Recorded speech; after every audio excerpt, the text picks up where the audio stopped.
In Squid Game's haunting opening to Season 2, Russian roulette transforms from a mere game of chance into a perfect metaphor for modern society's calculated gambles with human lives. In the opening scene, this deadly game becomes more than just a test of nerve. It's a stark representation of how society's elite manipulate the desperate. The red chamber in the visualization represents the loaded slot, just as the VIPs in Squid Game load their games with deadly consequences. Each pull of the trigger parallels how modern institutions force people to take potentially fatal risks. The bank loan that could leave you homeless. The medical procedure you can't afford to skip. The job that slowly kills you, but puts food on the table. What's particularly chilling about the Squid Game version is how it adds a theatrical element to this desperation. The VIPs don't just want to see people risk their lives. They want to see them wrestle with the psychological torture of choosing to do so. In essence, Russian roulette in Squid Game becomes less about chance and more about choice. The illusion of it, the burden of it, and ultimately, the price we pay for it in a society that turns survival into entertainment. Those disorienting staircases, Squid Game's homage to Escher that serves as more than mere set design. Just like the players get lost in their twisting paths, we all find ourselves climbing society's bewildering ladders, never quite sure if we're heading up or down. In Season 2's first episode, the staircases take on an even more sinister symbolism than before. They're not just confusing, they're actively deceptive. The players climb up thinking they're making progress, only to find themselves somehow lower than where they started. Sound familiar? It's like getting that promotion that actually leaves you with less money after taxes and longer hours. The architectural impossibility of these stairs reflects several layers of meaning. Social mobility's illusion. Just as players can't tell if they're actually progressing upward, modern society's promise of upward mobility often leads to circular paths that end where they began. The maze of bureaucracy. Each landing and turn represents another form to fill out, another hoop to jump through, another arbitrary rule to follow, much like our own institutional labyrinths. Psychological disorientation. The stairs create a sense of vertigo, mirroring how the game, and society, keeps players off balance to maintain control. In one particularly poignant scene in Episode 1, we watch a player confidently stride up what appears to be a rising staircase, only to end up below his starting point. It's a perfect metaphor for how systems of power create an illusion of progress while actually maintaining or worsening inequality. The genius of the design lies in its mathematical impossibility, just like the impossible promises of predatory institutions that claim everyone can win in a system designed for most to lose. These staircases aren't just paths through space. They're physical manifestations of social mobility's broken promises. In Season 2's opening episode, humanity's struggle manifests itself most brutally in the moment of choice, a simple game of bread or lottery tickets that reveals the depth of our desperation. The struggle we witness in Episode 1 operates on multiple levels. Physical survival versus moral integrity. When the recruiter offers homeless people a choice between bread and lottery tickets, it's not just about hunger. The real test is whether they'll sacrifice their immediate needs for a chance at something more. We see humanity caught between the animal instinct to survive and the human desire to thrive. Individual versus collective.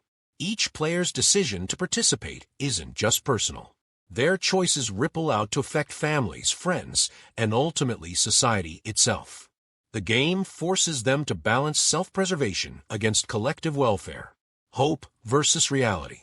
The cruel twist comes when the recruiter stomps on the bread. It's a stark illustration of how systems of power often present false choices. Both options lead to the same outcome: participation in their cruel game. What makes Season 2's exploration particularly poignant is how it shows these struggles aren't just imposed from above. They're woven into the fabric of human nature itself. The players aren't just fighting against the game's organizers. They're fighting against their own darker impulses. When you watch a character like Ji-Hun wrestling with these choices in the opening episode, you're watching humanity's eternal struggle play out in microcosm. The battle between what we are and what we aspire to be, between survival and dignity, between hope and despair. The genius of the show lies in making us question. In their shoes, would we choose any differently? And in asking that question, we confront our own humanity in all its flawed and desperate glory. The psychological confrontation in Episode 1's Russian roulette scene presents a masterclass in mental warfare. It's not just about the gun, it's about the mirror it holds up to our own psyche. Let's dissect the layers of psychological confrontation we witness. The mirror stage. When Ji-hun faces the recruiter, he's really facing himself. The gun becomes a metaphor for all the choices that led him here. We see him wrestling with his own reflection in the game's dark mirror. The double bind. Each participant faces impossible choices. Play and risk death, or walk away and ensure suffering. The true torture isn't the physical danger, it's the knowledge that you chose it. The mortality dance. Each click of the revolver's chamber is a moment of naked truth. Time stretches like taffy between life and death. In these moments, all social pretenses fall away. What makes Season 2's opening so devastating is how it shows these confrontations aren't just between players, they're between versions of ourselves. The self that wants to survive. The self that needs revenge. The self that yearns for redemption. The self that knows better than to play at all. When the recruiter says your life was already a game of chance, he's not just being cruel. He's forcing participants to confront how many Russian roulettes they've already been playing, with their careers, their relationships, their morality. The true psychological horror isn't in the possibility of death. It's in the recognition that we're all already playing these games, every day, whether we want to or not. The game is merely making explicit what was already implicit in their lives. And that realization, more than any bullet, is what truly breaks people. In this episode, the costumes and props take on even deeper significance. The player uniforms. The green tracksuits return, but with subtle differences. Ji-hun's iconic 456 now carries the weight of his victory. Each number becomes a memento mori, a reminder of mortality. The recruiter's attire. Sharp suits symbolizing corporate predation. Perfectly pressed clothes contrasting with the desperation of his targets. The briefcase, containing both bread and lottery tickets, becomes a modern Pandora's box. Key props from Episode 1. The revolver, no longer just a weapon, but a mechanism of choice. The bread, symbolizing immediate survival. The lottery tickets, representing desperate hope. The staircases, a physical manifestation of social mobility's illusion. What's particularly striking in Season 2 is how these elements are recontextualized. The uniforms that once signified equality now mark survivors. The masks that represented anonymity now suggest complicity. Even simple items like bread become loaded with meaning. In the heart-wrenching Russian roulette scene, even the table and chairs are carefully chosen to create maximum psychological impact. Sterile, institutional, reminiscent of both interrogation rooms and corporate boardrooms. These aren't just design choices. They're storytelling elements that speak to the deeper themes of power, choice, and survival that drive the narrative forward. In this episode, the symbolic elements operate on multiple levels. Circular motifs. The revolver's chamber, representing fate's rotation. The endless staircases, society's cyclical nature. The surveillance cameras, constant observation by the powerful. Color symbolism. Red, no longer just danger, but now revenge, Ji-hun's hair. Green, the player uniforms shift from equality to survival. Gold, the VIP's world of privilege remains tantalizingly out of reach. Geometric patterns. Squares versus circles, the ongoing conflict between structured society and human nature. Triangles, hierarchy and power structures. Spirals, the descent into moral compromise. Key objects as symbols. Bread, basic survival needs. Lottery tickets, false hope and desperation. The gun, power and choice compressed into metal. The masks, identity versus anonymity, humanity versus institution. The most powerful new symbol introduced is the Russian roulette table, a perfect circle where each empty chamber represents a life spared. The loaded chamber embodies inevitable doom. The spinning action mirrors society's game of chance. What makes Season 2's symbolism particularly potent is how it builds on established meanings while subverting them. The childhood games are no longer just corrupted innocence. They're weapons of psychological warfare wielded by those who understand how hope can be more cruel than despair. The episode constantly plays with the duality of symbols. Stairs that lead nowhere. Choices that aren't choices. Games that aren't games. Survival that feels like death. Each symbol serves as a reminder that in the world of Squid Game, nothing is quite what it seems, and everything carries the weight of multiple meanings. Season 2's opening episode reveals the power structure with chilling new clarity. The top tier, VIPs, remain unseen but omnipresent. Control through wealth and distance. View human suffering as entertainment. New revelation. They're deeply invested in social experiments. The front man. Bridge between VIPs and operations. Episode 1 shows his expanded role. Maintains order through calculated cruelty. New aspect. Personal connection to the game's history. The masked guards. Enforcing rules without question. Color-coded hierarchy remains. Episode 1 reveals. Some are former players. New layer. Internal power struggles. The recruiter. Season 2 expands this role significantly. Psychological manipulator. Uses societal weaknesses. The bread/lottery choice reveals their sophisticated understanding of human desperation. The players. Bottom of the hierarchy. Expendable but necessary. Internal hierarchies form. Ji Hun's unique position as both victor and rebel. What's particularly fascinating in Episode 1 is how the Russian roulette scene perfectly encapsulates this power structure.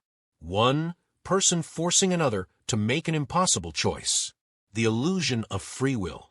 The reality of coercion. The ultimate power of life and death. The episode reveals that power flows not just downward, but circulates. Players become guards. Winners become targets. Survivors become recruiters. Each level maintains the system through their participation. The system lies in its self-perpetuation. Each level oppresses those below, while being oppressed from above, creating a perfect machine of exploitation. The rules in this episode reveal themselves in layers. Explicit rules. Participation is voluntary. Each game has clear win/lose conditions. Elimination means death. No quitting once started. New Russian roulette rules. Must maintain eye contact during trigger pull. No hesitation allowed. Silent acceptance required. Winner takes responsibility for death. Psychological rules. Display of emotion is weakness. Survival requires betrayal. Hope must be maintained despite despair. Past winners aren't truly free. Meta rules, system rules. The game never really ends. Every choice is a trap. There's always a hidden cost. The house always wins. The most insidious new rule in Season 2 is the bread or lottery choice. Both options lead to participation. Choosing survival means losing dignity. Choosing hope means losing security. No right choice exists. What makes the rules particularly cruel is how they mirror society's unwritten laws. Success requires sacrifice. Freedom is an illusion. Choices are predetermined. Power dictates morality. The true brilliance of the game system lies in how it makes explicit the implicit rules we already live by, forcing participants to confront their own complicity in the systems that oppress them. In this episode, betrayal and trust become two sides of the same loaded gun. Let's dissect the layers. The Russian roulette scene. The recruiter builds false trust through shared experience. Forces intimacy through eye contact. Creates bonds only to break them. Death becomes the ultimate betrayal. The bread versus lottery choice. Trust in basic human dignity shattered. The recruiter's theatrical destruction of bread. Hope itself becomes a form of betrayal. Society's promises exposed as lies. Character dynamics. Ji Hun's trust in justice corrupted. The police officer's institutional betrayal. Former players turned against each other. Families unknowingly sending loved ones to death. The episode brilliantly shows how betrayal operates on multiple levels. Personal, friend versus friend. Institutional, system versus individual. Internal, self versus survival instinct. Trust becomes a weapon. The more you have of it, the more it can hurt you. Yet paradoxically, survival seems impossible without it.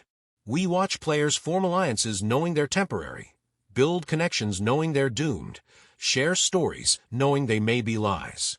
The cruel genius of the game is how it forces participants to betray not just each other, but their own principles.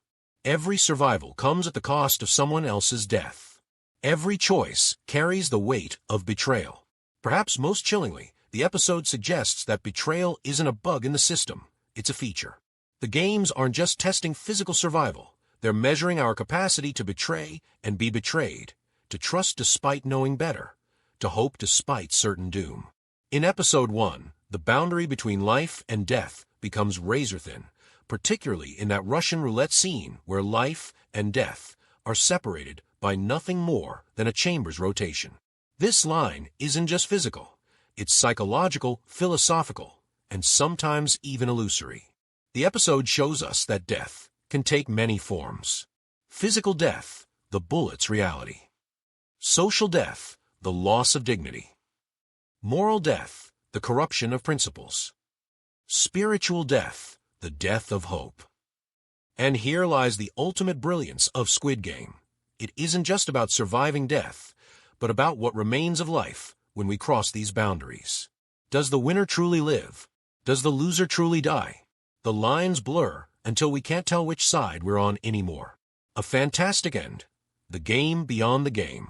As we've dissected these elements, from the maze-like staircases to the psychological confrontations, from the power structures to the boundaries of life and death, we see that Squid Game Season 2 isn't just a continuation, it's an elevation.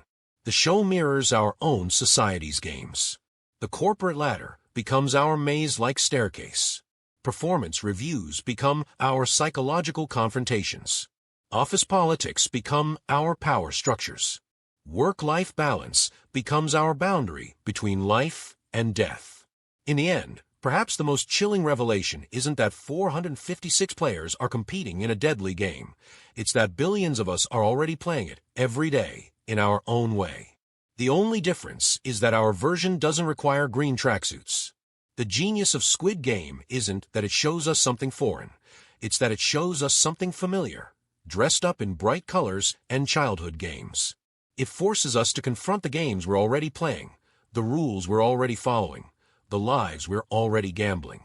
And perhaps that's why we can't look away, because deep down, we recognize that the real game isn't on the screen. It's in our daily choices, our moral compromises, our desperate hopes, and our inevitable betrayals. The question isn't whether we're playing the game. The question is, are we winning?